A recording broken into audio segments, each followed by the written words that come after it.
They think they've now got the upper hand in this protracted conflict, but the rebel fighters who've been celebrating their advance into Zawiya have been driven back before, and this is a city that the Gaddafi regime will be desperate to retake. Most of these fighters had spent weeks in the mountains, regrouping before staging their assault on Saturday. They've taken casualties. Government snipers are still holding positions within the city, but the rebels claim to be in control of central Zawiya. Colonel Gaddafi's response has been a rare but defiant TV address, though only his voice was heard.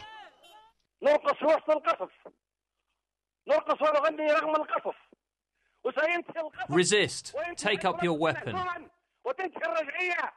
On with the fighting to liberate Libya from the traitors. Get ready for the fight. Get ready for the million-man march to clean up the land.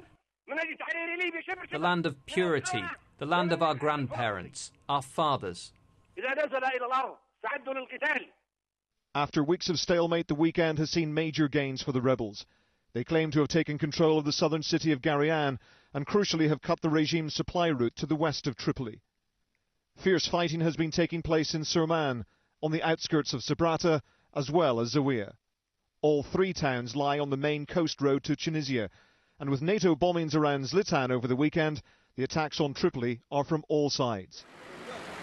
The fighting around Zawiya is already having an impact on the border with Tunisia, 100 miles to the west. 2 days ago, this was bustling with cars and trucks taking much-needed supplies to Tripoli. I've been allowed to come up to the no man's land between the Tunisian and Libyan borders just to have a look for myself to see what is going on, even though we are not allowed to bring our camera up here, so I'm just recording this on my phone. But the crossing is absolutely deserted, and there appears to be some cars who tried to get through and have now been turned back. We're just trying to ascertain what the reason was given for them being turned back. They told us they'd got to Sabratha, but had been told to turn back by government soldiers because it was too dangerous.